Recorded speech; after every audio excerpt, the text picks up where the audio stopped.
এই যে সুন্দর ফল ধরা গাছটা দেখা যাচ্ছে, এর নাম হচ্ছে নাগেশ্বর। এটি একটি ঔষধি গুণাগুণ সম্পন্ন উদ্ভিদ। এই উদ্ভিদের ফুল, ফল, ছাল, বীজ সবই ঔষধি গুণাগুণ সম্পন্ন। আজ এই গাছের ঔষধি গুণাগুণ নিয়ে আলোচনা করব।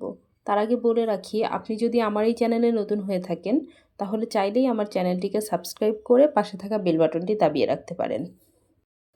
এই গাছটি মূলত রক্ত পরিষ্কার, যকৃত ও পাকস্থলীর শক্তিবর্ধক হিসেবে কাজ করে।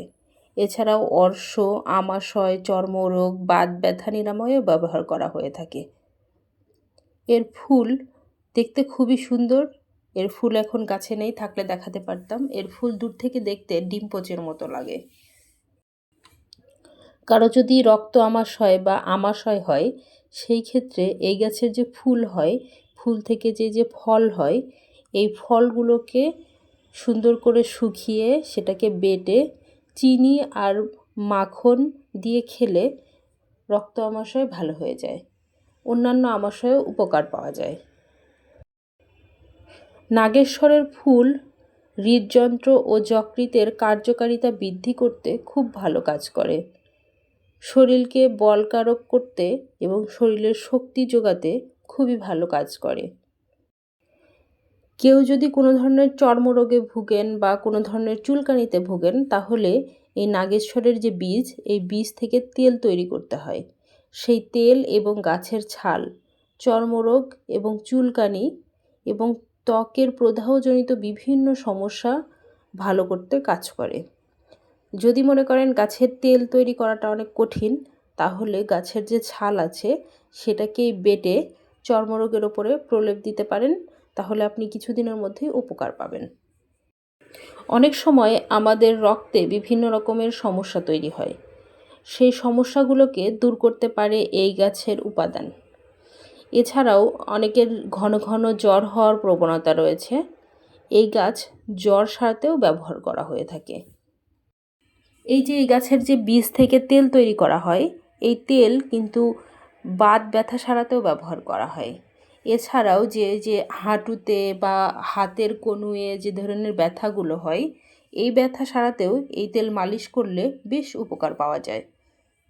অনেকেই দীর্ঘমেয়াদীভাবে হাঁপানি রোগে ভুগেন, শ্বাসকষ্টের সমস্যায় ভুগেন। তো এই গাছ থেকে এই হাঁপানি রোগী এবং শ্বাসকষ্টজনিত সমস্যার যে ঔষধ, সেটাও তৈরি করা হয়ে থাকে। সাধারণত নাগেশ্বরের শুকনো ফুলের কুঁড়ি বাটা, কাঠ ও বীজের তেল ভেষজ ঔষধ হিসেবে ব্যবহার করা হয় বেশি। যে কোনো ধরনের ঔষধি গাছপালা বা ভেষজ ঔষধ গ্রহণের পূর্বে অবশ্যই কোনো একজন ভালো ভেষজ ডক্টরের পরামর্শ নিয়ে তারপরে খাওয়া উচিত।